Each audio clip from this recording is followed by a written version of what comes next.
오늘 말씀은 교회를 위한 바울의 강구라는 제목으로 함께 은혜를 받고자 합니다. 지도 올려주세요. 이 사도 바울은 신약교회에서 떼놓을 수 없는 사람이죠. 많은 성경들을 기록했고 또 많은 전도여행을 통하여서 복음을 전했던 사람이라 보기 때문입니다. 여기 보면 초대교회가 예루살렘에 있었잖아요. 예루살렘에서 교회를 박해하니까 뿔뿔이 흩어져서 교회가 세웠고, 흩어진 교인들이 이곳에 여기 수리아 안디옥이라는 곳에 자연 발생적으로 교회들이 모여서 사람들이 모여서 교회를 이루게 되었어요. 그래서 가봐라 하고 사도들이 사람을 보냅니다. 바나바를 보내요. 진짜 교회인가 아니면 이단 집단인가 좀 가서 봐라. 그랬더니 하나님이 성령이 역사하는 교회인 걸 발견했어요. 너무 좋았어요. 그런데 거기를 혼자 감당할 수가 없으니까 예전에는 예수 믿는 사람을 잡아 죽이러 다녔던 사도 바울, 여기 길리기아 다소, 예수님을 만난 뒤부터는 완전히 사람이 뒤바뀌어서 이제는 예수님의 사람이 되었고, 예수님께서 너 이제는 내가 이방인의 사도로 불렀다, 너가 다른 예수 안 믿는 이방인들에게 가서 복음을 전하라, 이 사명을 받았어요. 그러나 그가 변화되고 뒤집어졌지만 아무도 그를 인정해 주지 않습니다. 왜요? 그동안 살아온 가락이 있기 때문이에요. 그러니 사도 바울은 어떡합니까? 저기 길리기아 다소 자기 고향에 가서 조용히 시간을 보내고 자기의 삶을 회개하고 주님의 부르심 앞에서 어떻게 쓰임받을지 준비하고 있었겠죠. 그런 바나바가 여기에서 바울을 데리고 와서 같이 안디옥에서 좀 도와주라, 그래서 같이 이제 교회를 관리하고 사역을 하게 됩니다. 그러다가 성령이 충만해지니까 안디옥 교회가 선교사를 파송하지요. 그래서 기꺼이 누구를 성합니까? 사도 바울과 또 바나바를. 그래서 이들이 선교사로 파송을 받고 여기 구브로섬, 지금의 키프러스, 사이프러스 이곳에 가서 복음 전하고 이렇게 올라가서 이렇게 갈라디아 지방을 2년간 복음을 전하다가 돌아오게 됩니다. 그리고 또 2차 전도 여행을 준비합니다. 그래서 돌아와서 다시 2차 전도 여행은 이렇게 올라가서 이렇게 육로로 걸어서 지금의 터키 지방 이렇게 걸어서 이렇게 복음을 전하러 갔습니다. 여기에 갔다가 무시아에서 원래는 이 아시아 지역, 지금의 터키 서남 쪽을 복음을 전하러 가고 싶었는데 하나님의 성령이 건너와서 우리를 도우라고 자꾸 환상중이 나타납니다.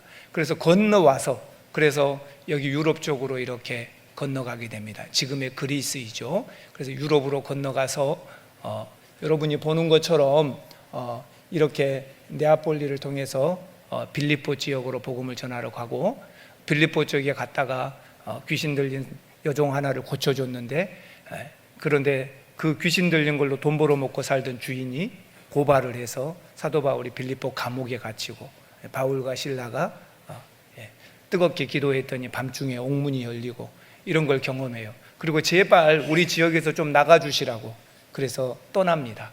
그리고 어디로 갑니까? 그 다음이 여기 데살로니카로, 빌립보에서 데살로니카로 가게 됩니다.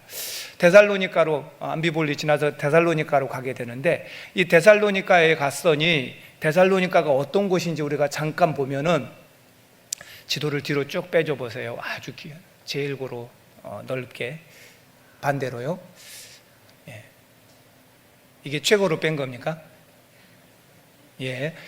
사실 지도에는 안 나오지만 이 그리스 옆에는 로마가 있잖아요. 그럼 로마에서 위로 올라와서 이탈리아 반도에서 위로 올라와서 육로로 오게 되면은 이렇게 데살로니카를 지나서 이쪽으로 이렇게 동양 쪽으로 올 수가 있잖아요. 그래서 이 데살로니카는 지리적으로 보면은 상업적으로나 혹은 정치적으로나 이런 무역적으로 굉장히 중요한 지리적인 요충지예요. 그래서 여기에는 상권이 발달하고 무역이 발달하는 그런 도시라고 할 수가 있죠.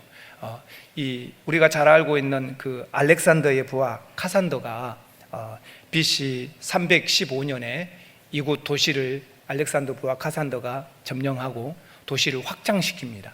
크게 확장을 시키면서 이 지역을 자기 이름을 따야 되는데 자기 이름을 안 따고, 카산더의 이름을 안 따고 자기 부인의 이름을 따요. 알렉산더의 부하였던 카산더의 부인이 이름이 뭐였을까요? 제가 힌트를 줬잖아요. 부인의 이름을 따서 여기 도시 이름을 지었다고. 데살로니카입니다. 그래서 데살로니카가 된 거예요. 이 데살로니카 교회 이름이, 데살로니카 지역이 그렇게 만들어진 거예요. 그래서 이 데살로니카는 굉장히 정치적으로나 또 상업이나 무역, 교통에서 빼놓을 수 없는 중요한 요층지입니다.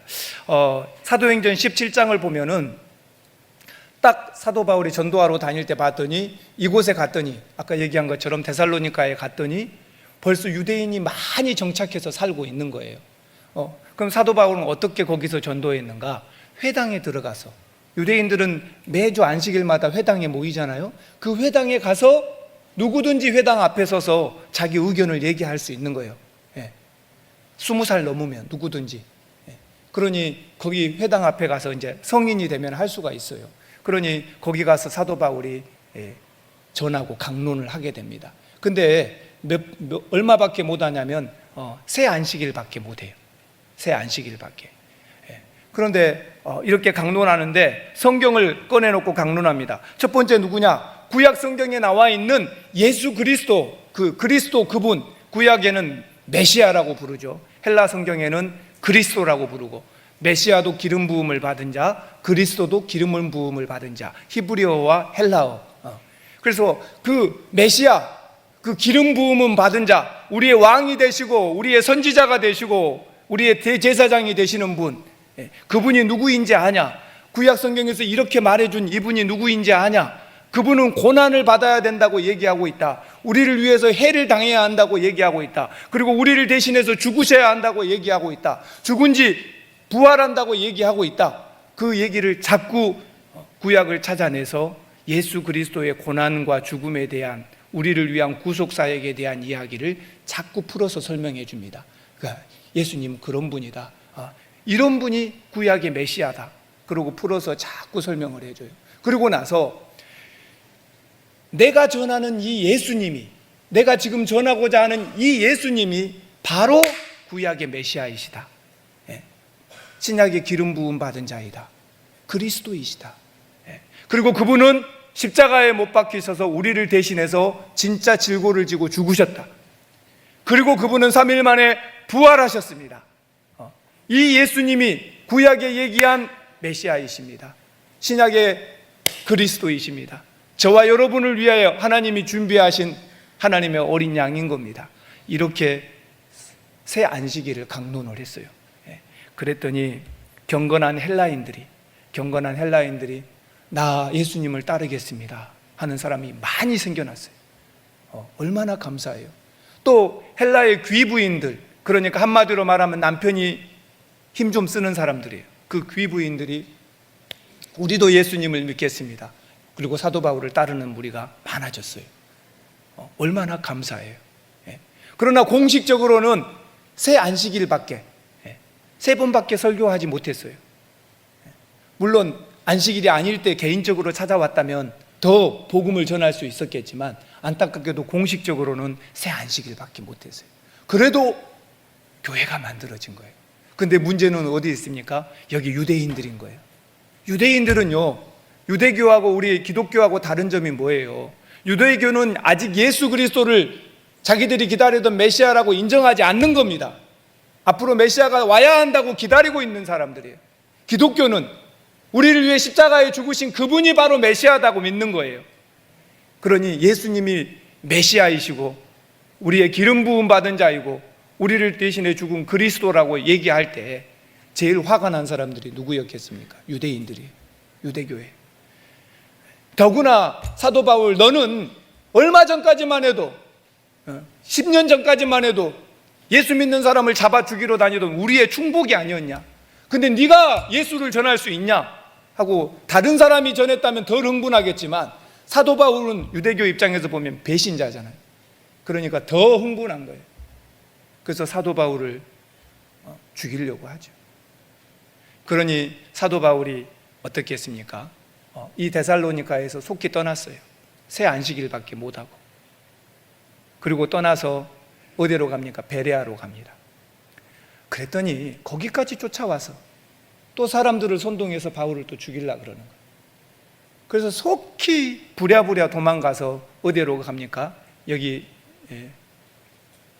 빌립보에서 데살로니가로, 그리고 베레아로, 베레아에서 속히 또 도망쳐서 배를 타고 이렇게 아덴으로 갑니다. 아덴은 지금의 아테네, 지금의 아테네예요. 아테네에 가요. 그래서 거기서 또 복음을 전해요. 그리고 사도 바울이 2차 전도 여행에 바울과 실라가 함께 떠나왔지만 이렇게 오면은 누스트라, 이고뇨 여기 지나다가 한 사람을 얻게 되죠. 디모데를 얻게 돼요. 그 젊은 디모데를 얻고 같이 여행을 하고 이제 왔잖아요. 그래서 여기 와서 아덴에 와서 디모데야, 내가 아무래도 데살로니가 교회가 마음에 안 놓인다, 불안하다. 이제 예수를 믿기로 한 저들이 우리가 떠나버렸으니까 우리가 떠난 후에도 계속 예수를 믿겠느냐? 저 헬라의 많은 사람들이, 저 헬라 사람들이 예수를 계속 믿겠느냐? 저 헬라의 귀족 부인들이 여전히 예수를 믿겠느냐? 또 유대인들이 민족의 박해를 받으면서 예수를 주로 믿겠느냐? 그러니 얼마나 내 마음이 불안하다. 그러니까 나는 저 사람들한테 찍혀 있지만 디모데 너는 괜찮을 거다. 네가 좀 가봐라. 그리고 디모데를 보내요. 다시 디모데를 데살로니가로 보내는 거예요. 여러분 알잖아요. 디모데는 50-50예요. 그러니까 우리로 말하면 혼혈이에요. 유대인과 헬라인 사이에서 혼혈로 태어났으니까. 그러니까 아무래도 디모데는 아마 헬라인에게나 유대인에게나 다 적합하지 않을까요? 그래서 디모데를 저리 보내놓고, 그리고 아덴에서 사도 바울은 아테네에서 이렇게 80km를 서쪽으로 가면 고린도가 나옵니다. 이곳 고린도에 가요. 고린도에 있는 동안에 데살로니가에 갔다 온 디모데를 다시 만납니다. 그랬더니 디모데가 뭐라 그래요? 걱정하지 마십시오. 우리가 걱정한 것처럼 교회가 없어지고 예수를 안 믿고 그러는 게 아니라 그들이 믿음에 서 있습니다. 여전히 예수를 주로 고백하고 여전히 우리가 걱정한 것과는 다르게는 교회가 건강하게 잘 있습니다. 걱정하지 마십시오. 그러니까 사도 바울이 마음이 기뻤을까요? 안 기뻤을까요? 너무 기뻤죠.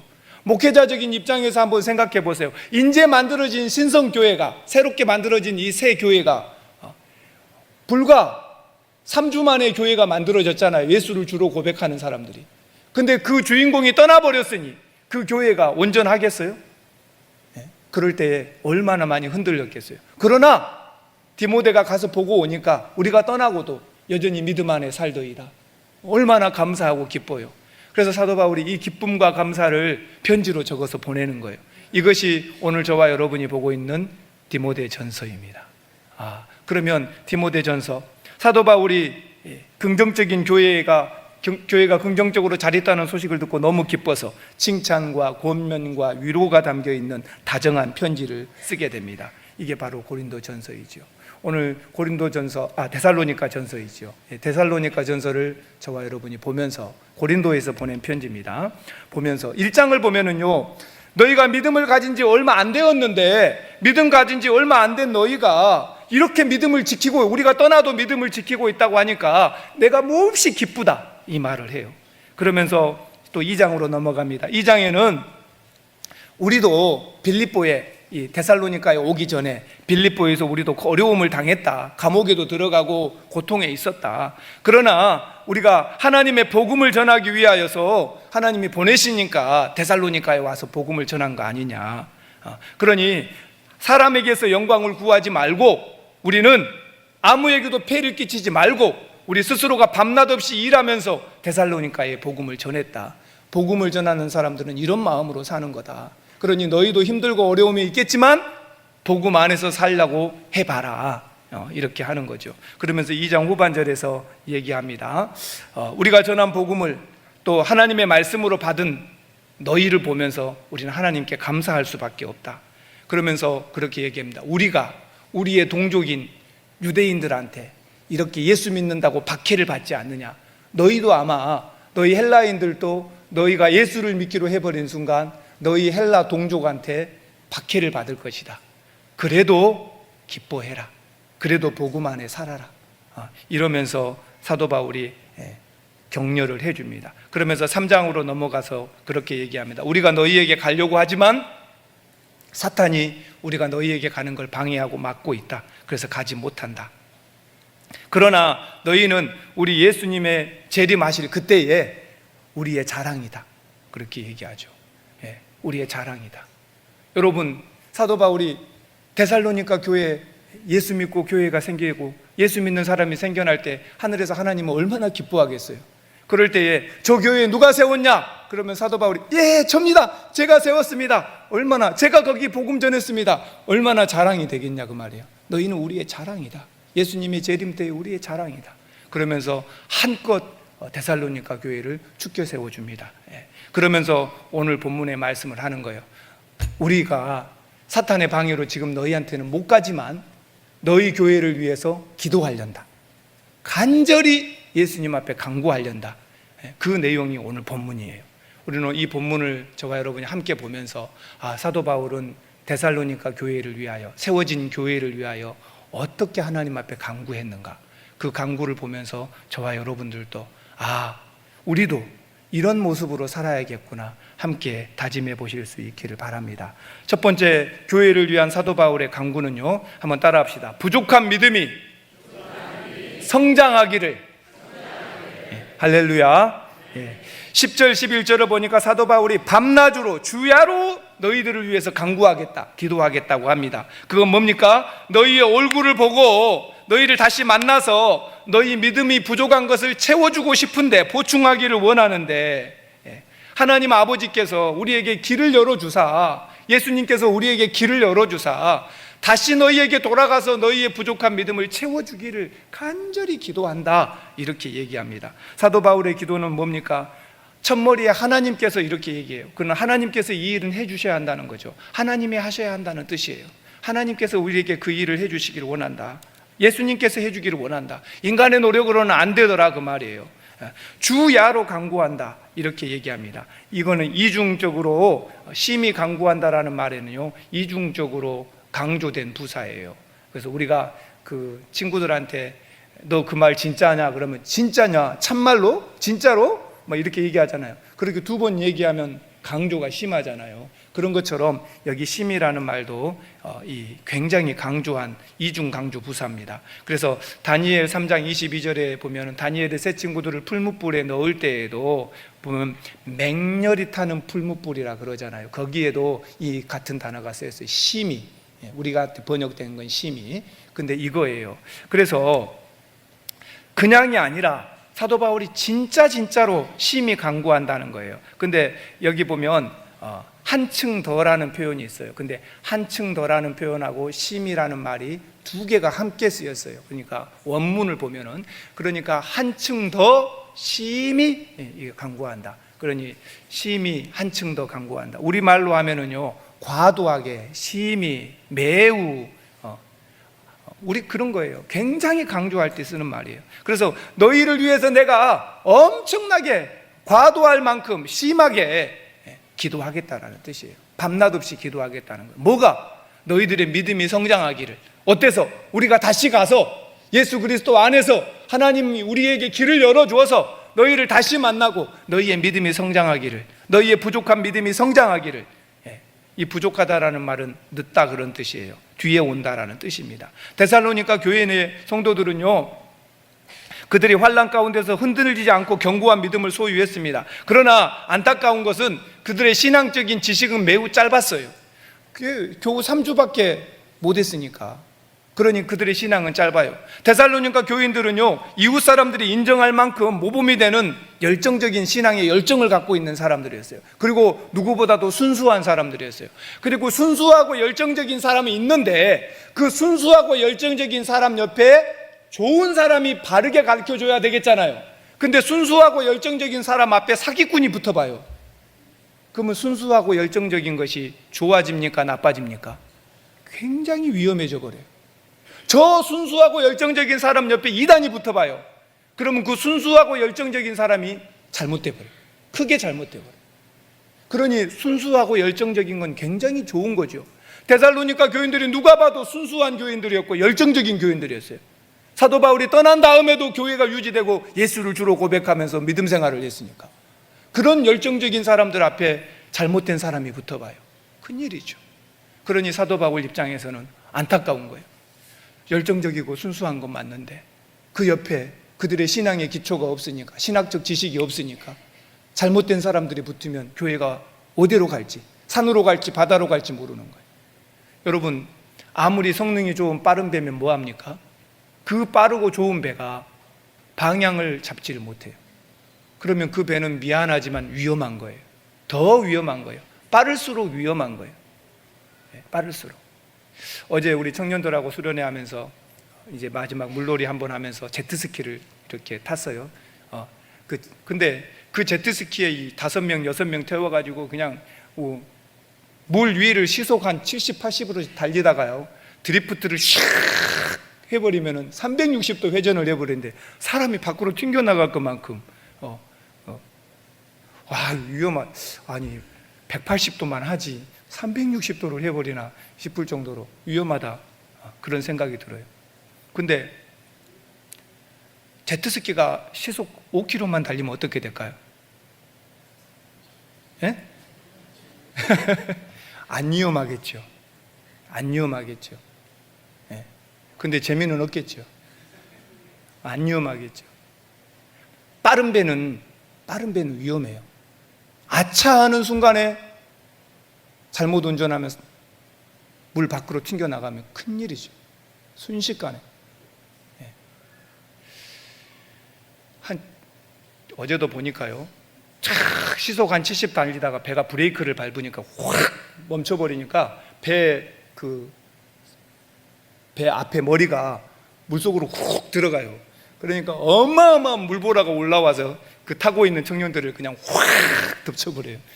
와, 진짜 나는 바람만 봤는데 내가 시원하더라고요. 저러구나. 속도라는 게 저렇게 무섭구나. 여러분, 신앙에서도요, 순수하고 열정이 있는 사람은요, 이 제트스키 같은 거예요. 멋있어요. 얼마든지 달릴 수 있어. 근데 문제는 뭐냐? 그 순수한 열정과 그 깨끗한 신앙 속에 잘못된 이단이 옆에 끼어버리면 그게 어디로 가겠냐고 말이에요. 방향을 못 잡으면. 사도 바울 입장에서는, 목회자적 입장에서 두려운 거예요. 우리가 빨리 가야 하는데. 그래서 누가 와서 옆에서 건드려도 그건 아니요, 하나님의 말씀이 그렇게 하는 게 아니잖아. 그리고 딱 자기들의 믿음을 지켜내야 되는데, 이 사람이 꼬시면 그래? 그런 거였어? 내가 잘 몰랐네. 앞으로는 그렇게 살아볼게. 따라가 버리면 안 되잖아요. 사도 바울 입장에서는 두근반 세근반 가슴이 조마조마한 거예요. 저 순수하고 저 열정적인 사람들, 예수에 대한 믿음은 있는데 신학적인 지식이 얕아서 저 사람들에게 잘못된 옆에 사람이, 실제로 데살로니가에도 그런 사람이 붙었고, 우리가 빨리 가서 저들에게 믿음이 더 견고하게 서도록 해주어야 되는데 이게 두려웠단 말이에요. 빨리 가고 싶었다. 그래서 밤낮으로 하나님 앞에 너희들의 믿음이 성장하기를 기도했다, 안 했다? 기도했다. 이렇게 얘기하는 거예요. 사랑하는 성도 여러분, 그렇습니다. 오늘 저와 여러분도 마찬가지예요. 누구도 우리의 믿음을 건드리지 못하도록, 누가 와서 우리를 영적으로 회방하고 꼬시지 못하도록 우리의 믿음이 부쩍 성장해야 함을 믿으시길 바랍니다. 누가 와도, 여러분은요 20년 30년 신앙생활하고 교회에서 살았잖아요. 수많은 설교를 들었잖아요. 수많은 설교를 들었어요. 이단들은 성경에 없는 것을 끄집어내서 갈고리로 끄집어내요. 그러니까 쌈박하거든요. 내가 몰랐던 거 그거였어? 내가 가려웠던 거, 궁금했던 거 싹 긁어버리네. 기존 교회 목사님들은 왜 그걸 안 해줄까요? 안 한 게 아니라 성경이 말 안 하니까 안 하는 거예요. 이단들은 성경이 말 안 하는 것들 자기들이 맞추어서 해불어요. 여러분이 어디 가서 듣다가 이러면 이단이에요. 쉽게 분별하시라고 말이에요. 내가 지금까지 들었던 거 좀 다른데, 그럼 무조건 이단이에요. 무조건 이단이에요. 왠지 아세요? 지금까지 들었던 내용이 아니니까 그냥 알아보는 거예요. 데살로니가 교인들도 그만큼 믿음이 성장했다면 사도 바울이 걱정하지 않았겠지요. 근데 이제 생긴 신생교회가 아직 그들의 믿음이 자라지 않았는데 이단들이 와서 그들에게 잘못 가르치면 겁나잖아요. 그래서 사도 바울이 빠르게 가서 그들이 정말로 믿음으로 살아갈 수 있을 만큼, 누가 와서 흔들지 못할 만큼 그렇게 신앙을 성장시켜주고 싶었다는 얘기입니다. 오늘 저와 여러분들도 마찬가지입니다. 우리도 기도해야 돼요. 하나님, 내 믿음이 절대 흔들리지 않게 해주십시오. 데살로니가에 가는 길이 열게 해달라고 그렇게 기도하잖아요. 데살로니가 성도들이 믿음으로 잘 성장하도록 기도하잖아요. 오늘 저와 여러분들도 바른 믿음의 성장이 절대 필요합니다. 누구도 흔들 수 없는 그런 믿음의 사람이 여러분 모두가 되시기를 바랍니다. 절대로 흔들리지 마십시오. 우리가 지금까지 지켜온 이 보수 신앙들은요, 성경을 위주로 한 거예요. 그러니 그대로 가지고 계시면 돼요. 내가 잘 모르는 거 성경이 거기까지만 말하니까 안 하는 거예요. 그거는 하나님의 나라에 가서 밝혀질 거예요. 그거는 우리의 믿음 생활에 불필요한 것들이에요. 근데 그놈을 해치려고, 그놈을 파헤치려고 누가 하는 거냐? 이단들이 하는 거예요. 근데 거기에 관심을 가져요. 그럴 필요가 전혀 없어요. 우리가 예수 믿고 신앙생활하기에 조금도 불편함이 없는데 우리가 믿음으로 성장해야 돼요. 여러분, 인디언들이 다른 인디언 마을을 습격할 때는 어떻게 합니까? 제일 먼저 막 불화살을 쏴댑니다. 그래서 남의 집 지붕에다 불을 질러요. 왜 그렇게 할까요? 그러면요, 그 부족들이 불꾼이라고 정신이 없어. 안에 자식들이 있고 안에 부인들이 있는데 집이 불났으니까. 그러면 적도 쳐들어오는데 불도 꺼야지. 그럼 몸이 어떻게 해요? 그러니 그냥 안절부절이죠. 그래서 쉽게 적을 죽이는 거예요. 그러니 일부러 공격하는 데는 불부터 내고 보는 거라고. 사탄도 우리와 영적 전쟁을 해요. 우리를 공격할 때 사탄도 제일 먼저 불화살부터 쏘고 봐요. 내 주변에 불을 질러대. 여기저기 막 불을 질러대요. 그러니 내가 정신없는 거예요. 믿음으로 성장하고 바르게 말씀으로 살아가려고 하는데 여기도 불이 났고 저기도 불이 났고 그냥 여기저기 불이 났으니까 믿음 생활을 제대로 할 수가 없어. 여기 급한 불부터 꺼야 되고 저기도 급한 불부터 꺼야 되고 여기저기 막 돌아다니고 있으니까 내가 하나님 말씀대로 살고 믿음으로 성장하고 싶은데 그럴 틈이 없어. 그래, 목사님 내가 이 일만 해결하고요, 내가 목사님 저 일만 해결하고요, 막 그런단 말이에요. 그런데 사탄은 계속 우리한테 불화살을 쏴대는 거예요. 여기저기 불을 질러대요. 그러면 그거 다 해결하고 믿음 생활을 하려고 하면 평생을 못하는 거예요. 한번 따라 합시다. 죽으면 죽으리라. 믿음 생활은 그렇게 하는 거예요. 죽으면 죽으리라. 그렇게 하는 거예요. 까짓것 타져버리면 타져버리지. 사람만 안 죽으면 된다. 집 타지라고 놔둬. 그리고 적부터 잡아야죠. 때려잡아야지. 그 다음에 지우면 되니까. 믿음 생활 먼저 해야 돼요. 믿음이 먼저예요. 그것이 우선이에요. 영적으로 무너지면요, 육적인 건 아무것도 아니에요. 다 무너져 버려요. 반석 위에다가 지어야 되는데 반석은 없고 모래 위에다 부지런히 기둥을 꽂고 지어보세요. 다 무너져 버린다. 그러니 반드시 우리의 믿음이 먼저 세워져야 함을 믿으시길 바랍니다. A.W. 토저 목사님이요, 그의 책에서 나는 진짜인가 가짜인가 라는 책이에요. 거기에 보면 7가지 질문을 합니다. 그래서 목사님은 그렇게 말해요. 내가 진짜 그리스도인인지 아니면 그리스도인을 흉내내며 사는 사람인지 자기 자신에게 이 7가지 질문을 해보라는 거예요. 그 첫 번째가 뭡니까? 내가 가장 원하는 것이 무엇인가? 그걸 질문해보라는 거예요. 너는 뭐가 제일 네가 원하고 사냐? 두 번째는 뭐냐? 가장 많이 생각하고 사는 게 뭐냐? 세 번째는 뭐냐? 내 돈이 가장 많이 쓰이는 곳이 어디냐? 네 번째는 뭐냐? 나는 여가 생활을 어떻게 보내느냐? 다섯 번째는 뭐냐? 나는 어떤 사람과 어울리느냐? 어떤 사람과 어울려 다니냐 그 말이에요. 여섯 번째는 누구냐? 나는 누구를 존경하는가? 나는 무엇을 보고 즐거워하는가? 7번째. 그거를 딱 자기 자신에게 질문해보면 네가 그리스도인인지 아닌지 스스로 알 수 있다 그러는 거예요. 여러분과 저도 이 똑같은 질문을 자신한테 해봅시다. 너 요즘 제일 좋아하는 게 누구야? 너 요즘 제일 여가 생활을 많이 보내는 게 어디서 보내? 너 요즘 가장 돈을 많이 쓰는 곳이 어디야? 너 요즘 존경하는 사람이 누구야? 내가 누군지 나온다는 거예요. 내가 그리스도인인지 아닌지. 여러분 누구를 존경합니까? 나는 사도 바울을 존경합니다. 당신은 나는 누구를 존경합니까? 예, 나는 야곱을 존경합니다. 예, 나는 갈렙을 존경합니다. 난 여호수아를 존경합니다. 나와야죠. 나는 예수님을 존경합니다. 나와야죠. 나는 누구랑 같이 삽니까? 누구랑 같이 제일 어울립니까? 우리 동네 막걸리집 아저씨입니다. 여러분, 나는 누구랑 어울리고 사는가? 나는 누구랑 시간을 보내는가? 나는 뭐 하는가? 나는 어디다 돈을 쓰고 사는가? 보시면 내가 그리스도인지 아닌지 안다고 이 토조 목사님은 말씀하는 겁니다. 오늘 저와 여러분들 우리의 믿음의 신앙을 키우시길 바랍니다. 누구도 건드리지 못하는 신앙으로 키우시길 바랍니다.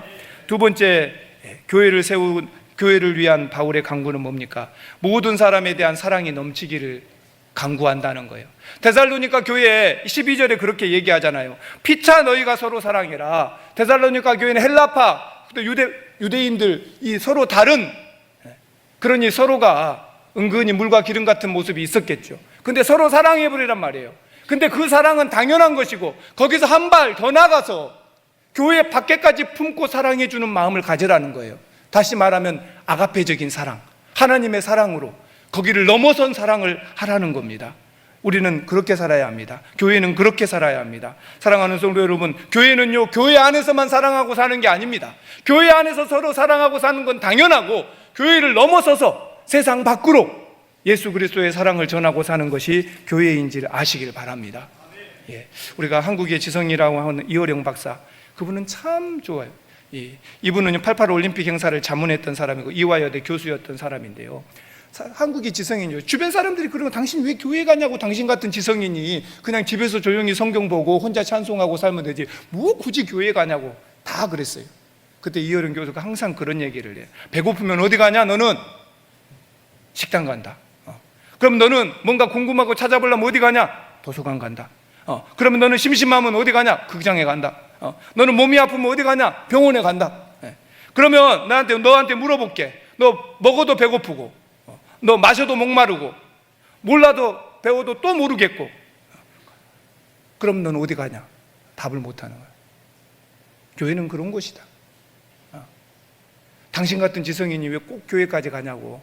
교회에 보면은 자기들끼리 싸우고 고소하고 얼마나 그러냐고. 그때 이어령 교수가 얘기해요. 너 의사가 오진 안 보냈다고 앞으로 평생 동안 교회 안 갈래? 그런 교회도 있다. 네 말처럼 다투고 싸우고 서로 고발하고 고소하고 그런 교회도 있다. 그런 건 교회의 1000분의 1, 100분의 1, 10,000분의 1 하나씩 있으니까 어쩔 수 없는 그런 거예요. 근데 그것 때문에 교회를 안 간다는 것은 말도 안 되는 소리다. 교회가 잘하는 일은 1000가지 10,000가지가 있다. 왜 그거는 얘기 안 하냐? 안 한 거 하나만 꼬투리 잡아서 그걸 핑계로 대고 네가 교회를 안 간다는 게 말이 되냐? 그러면서 큰 소리 친 사람이에요. 멋있잖아요. 오늘 저와 여러분 어떻습니까? 세상은 교회를 꼬투리 잡으려고 그래. 그거 하나 잡아서 교회가 이런다고. 근데 교회가 잘하는 일은 절대 뉴스에 안 나와요. 교회가 문제 생긴 거 옳거니 하고 대박 터뜨려요. 오늘 저와 여러분들 교회는요, 세상 밖에 그리스도의 사랑을 전하는 기관임을 잊지 마시기 바랍니다. 교회는 거룩한 곳이에요. 하나님의 사랑을 전하는 곳이에요. 그래서 세상 사람들이 입을 다물 만큼, 말을 못할 만큼, 교회가 세워지면 마을이 변해야 되고요, 교회가 세워지면 주변이 바뀌어야 되고요, 교회가 세워지면 박수를 치고 환영하면서 우리 동네에 들어오라고 해야 돼요. 세상 사람들한테 사랑을 전해야 돼요. 지친 사람들에게 은혜를 줘야 돼요. 교회는 생명이에요. 그러니 교회 안에서 서로 사랑하는 건 당연하거니와, 민족을 떠나고 어떤 걸 떠나서 아가페적인 사랑으로 세상을 품고 사랑해 줘야 할 것이 교회임을 믿으시길 바랍니다. 교회는 그런 곳입니다. 데살로니가 교회를 향해 그렇게 기도하는 거예요. 너희들 유대인들 헬라인이 문제가 아니다. 당연히 서로 섬기고 사랑하고 사랑이 넘치게 하고 넘어서서 세상 밖으로 예수의 사랑을 흘려주기를 간절히 기도하겠다. 마지막은 뭡니까? 너희 마음을 굳건하게 하여서 너희의 거룩을 지키라는 거예요. 이건 무슨 얘기입니까? 주님이 재림하실 때까지 너희의 거룩을 지켜내라. 여러분, 저와 여러분은요, 하나님의 거룩한 백성입니다. 사도 바울이 데살로니가 교인들에게 그렇게 얘기하는 거예요. 우리도 마찬가지예요. 주님 오실 때까지 저와 여러분의 거룩을 지켜내야 돼요. 하나님 말씀 만나볼게요. 로마서 1장 28절 말씀부터 한번 봅니다. 31절까지 우리 같이 읽어봅시다. 시작. 또한 그들이 마음에 하나님 두기를 싫어하며 하나님께서 그들을 그 상실한 마음대로 내버려 두사 합당하지 못한 일을 하게 하셨으니 곧 모든 불의, 추악, 탐욕, 악의가 가득한 자요 시기, 살인, 분쟁, 사기, 악독이 가득한 자요 수군수군하는 자요 비방하는 자요 하나님께서 미워하시는 자요 능욕하는 자요 교만한 자요 자랑하는 자요 악을 도모하는 자요 부모를 거역하는 자요 우매한 자요 배약한 자요 무정한 자요 무자비한 자라. 이건 뭘 얘기합니까? 사람이 하나님을 떠나버리면 사람이 이런 사람이 돼버리는 거예요. 여러분, 저와 여러분 안에 마음속에 어떤 마음의 상태를 주님 오실 때까지 유지해야 합니까? 제가 물어보면 여러분 거룩하게 이렇게 대답하십시오. 여러분과 저의 마음이 주님 오실 때까지 어떻게 유지해야 됩니까? 할렐루야. 우리의 마음의 시기, 미움, 다툼, 수군거림, 비방, 사기 이런 걸로 물들 수 없잖아요. 로마서는 분명히 우리한테 얘기해요. 하나님 떠나면 그런 사람 된다고. 우리의 마음을 지키라는 거예요. 저와 여러분이 우리의 마음을 지킵시다. 주님 오실 때까지 거룩하게 지킵시다. 사도 바울은 이걸 위하여 간절하게 데살로니가 교회를 기도하고 있다고 얘기합니다. 우리도 그런 삶으로 우리 스스로를 지키면서 믿음으로 살아가시기를 주의 이름으로 축원합니다. 기도하겠습니다. 하나님 감사합니다. 우리가 어떻게 살아야 할지 분명히 정해졌습니다. 사도 바울은 데살로니가 교회를 향하여서 분명하게 기도하고 간구한다고 얘기합니다. 이제 생긴 지 얼마 안 된 신생교회가 연약해서 넘어질까 봐서 사도 바울은 조마조마합니다. 그러면서 너희를 위해 밤낮 없이 내가 간구하고 있는 것이 이런 거라고 얘기합니다. 오늘 주님도 우리를 위해 이렇게 간구하고 계실 겁니다. 우리 교회가 정말로 믿음에 굳게 서는 교회가 되게 하여 주시옵소서. 사랑이 넘치는 교회가 되게 하여 주시옵소서. 교회 밖에까지 사랑이 넘쳐서 아가페적인 사랑을 전하고 복음을 전하고 나누고 베푸는 교회가 되게 하여 주시옵소서. 주님 오실 때까지 교회의 거룩함을 지켜내게 하시고 세상의 빛으로 소금으로 살게 하여 주시옵소서. 감사드리며 예수님의 이름으로 기도드리옵나이다. 아멘.